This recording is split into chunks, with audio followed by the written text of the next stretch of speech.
उस्मान भाई, बंदिश का कॉन्सेप्ट बहुत अजीब है हमारे माशरे में। इनफैक्ट मुझे जब ये सवाल आता है ना बंदिश का, बड़ा सुनने को मिलता है जी। शादी नहीं हो रही, बंदिश कराई है किसी ने। बिजनेस नहीं चल रहा, बंदिश कराई है किसी ने। रिश्ते आ रहे थे, अचानक आना बंद हो गए, बंदिश कराई है किसी ने।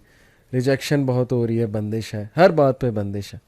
तो मैं अक्सर ने कहता हूँ कि बंदिश का वाहिद कॉन्सेप्ट जो मुझे पता है, आप करेक्ट भी जी कीजिएगा जितना मेरा इल्म है, बंदिश जी का जी वाहिद कॉन्सेप्ट जो मुझे पता है वो ये है कि हमारे गुनाहों की वजह से जी या हमारी अपनी कोताहियों की वजह से कोई चीज़ अगर हमें नहीं पहुंचती, या हमारा रिस्क डिले हो जाता है गुनाहों की वजह से, हमारे अकीदे की कमज़ोरी की वजह से, अल्लाह ताला पे तवक्कल ना होने की वजह से, तो ये वाले कॉन्सेप्ट को तो मैं मानता हूँ कि चलो बंदिश इस सेंस में है कि कोई चीज़ रुक गई, पहुंचनी थी लेकिन रुक गई तुम्हारे गुनाहों की वजह से या तुम्हारी अपनी किसी मिस कैलकुलेशन की वजह से।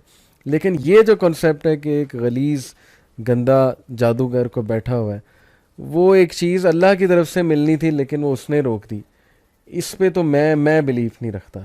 ये सबसे पहले मैं चाहता हूँ कि आप इसकी वजाहत फरमाएं कि क्या मैं ठीक समझ रहा हूँ, मेरी सोच ठीक है?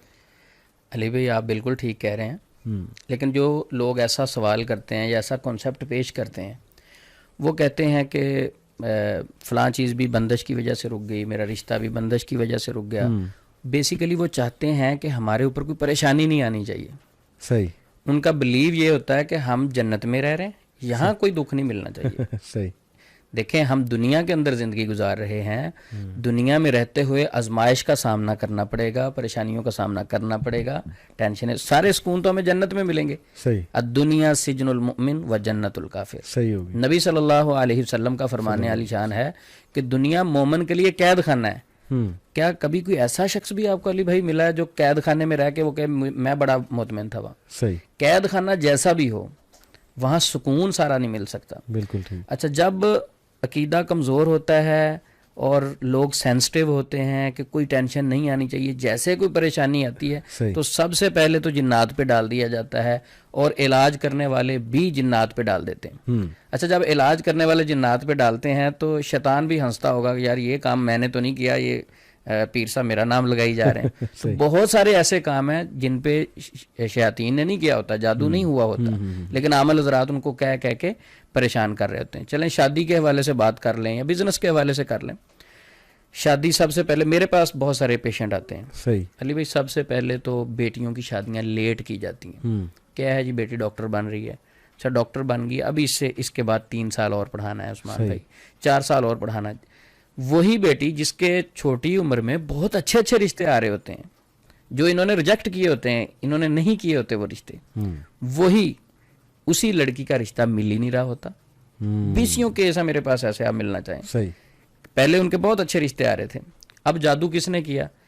नबी सल्लल्लाहु अलैहि वसल्लम का सल्लल्लाहु अलैहि फरमाने वाली शान तो ये है कि जब बच्चा बालिग हो तो फौरी शादी करें उसकी। वसल्लम। सही। अब ये हमारी बात सुन के यूथ तो बड़े खुश होंगे कि चले हमारे हक में बात हो रही। देखें, शादी जो है बालिग होने के बाद है। अच्छा, वालिदैन कहेंगे अक्सर, अभी हमारा बच्चा ना ज़रा पाँव पे खड़ा हो जाए। बंदा उनसे पूछे कि पहले सर पे खड़ा होता है, पाँव पे ही होता है? सही। यानी अजीबोगरीब बातें। एक बच्चा है, हम्म। उसको वॉशरूम आया है, ठीक है जी, वॉशरूम आया तो वो कहे वालिद साहब को कि मैंने वॉशरूम जाना, घर में वॉशरूम बना दें। सही। तो वालिद साहब कहें नहीं बेटा अभी आप रुक जाओ, अभी मेरी इस्तात नहीं है, मेरे पास ताकत नहीं है, सही। जैसे होगी तो फिर बनाऊंगा। तो क्या है, वो तो गलतियों और गुनाहों की तरफ जाएगा ना, सही। सही। उसका तो वॉशरूम बीच में ही निकल जाएगा, सही। उसके तो इख्तियार में ही नहीं है। सही। तो इसी तरह शादी जो है, जिस तरह खाना ज़रूरी है, पानी पीना ज़रूरी है, शादी को वक्त पे करना ज़रूरी है। सबसे पहली वजह यह है कि शादियां हम लेट करते हैं, अपने बच्चों को लेट कर देते हैं। जब उम्रें ज़्यादा हो जाती हैं फिर रिश्ते नहीं मिलते। अच्छा, ज़्यादा उम्र में फिर कई बार छोटी उम्र, बच्ची छोटी है, आदमी बड़ा है, या आदमी छोटा है, लड़की बड़ी है, तो वो रिश्ता नहीं चलता, तलाक हो गई, कोई मसला बन गया, तो उसके बाद फौरी कह दिया जाता है ये तो जादू की वजह से टूट गया। सही। हालांकि बहुत सारी गलतियां होती हैं बीच में, कमियां कुताहियां होती हैं। तो मैं कहता हूं कि जादू पे डालने की बजाय, जिन्नात पे डालने की बजाय, शयातीन पे डालने की बजाय, सबसे पहले अपने आप को स्कैन करना चाहिए, कोई मेरी गलती तो नहीं है। अगर हम अपनी गलतियां दूर कर लेना तो इंशाल्लाह अल्लाह की मदद हमारे साथ शामिल है, बहुत सारे मामला हल हो जाते हैं। ये यानी जस्ट टू ऐड कि मैं इसको इस तरह समझा हूँ कि लाइफ चलती है प्रॉपर प्लानिंग के साथ, जी शरीयत को फॉलो करते हुए, नबी सल्लल्लाहु अलैहि वसल्लम के अहकामात सामने रखते हुए, और कैलकुलेशन, अच्छी calculation, wise decision in light of इस्तिखारा, इस्तिखारा करे बंदा, अल्लाह पे तवक्कल करे और मैनेजमेंट अच्छी करे अपनी लाइफ जी की।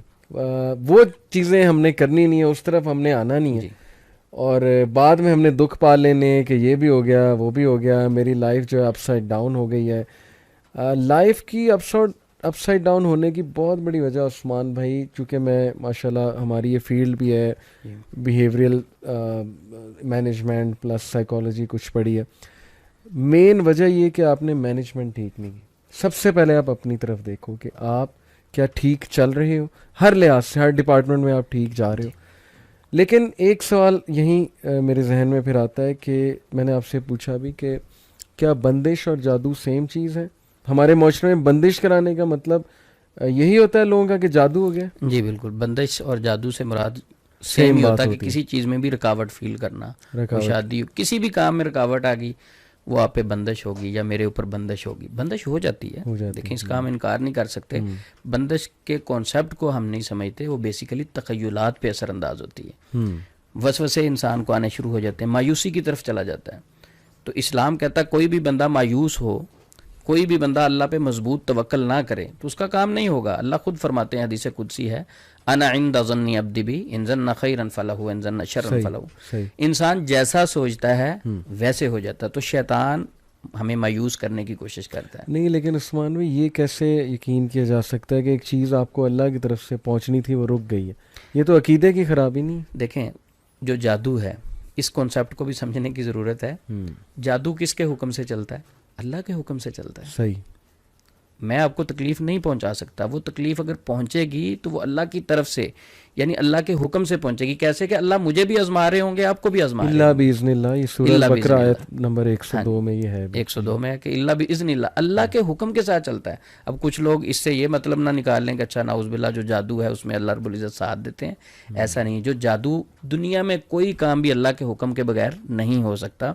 जहर अगर एक शख्स खाता है वो फौरी मर जाता, कुछ लोग नहीं भी मरते, ऐसी रिसर्च मौजूद है। तो अल्लाह के हुक्म से ही इंसान मरता है। जादू भी अल्लाह के हुक्म से चलता है। अल्लाह रब्बुल इज़्ज़त उस जादू में साथ नहीं देते, बल्कि जादू करने वाले की भी उस वक्त आजमाइश चल रही होती है, जादूगर की भी आजमाइश चल रही होती है, जिसके ऊपर जादू होता है उसकी भी आजमाइश चल रही होती है। किस परेशानी की कैफियत में ये किस तरफ भागता है। जो अल्लाह के साथ मोहब्बत के दावे करता है, मैं तो अल्लाह के अलावा किसी की मानता नहीं हूँ, तो इस परेशानी में ये मेरी तरफ आता है या जादूगरों की तरफ भाग जाता है। बिल्कुल।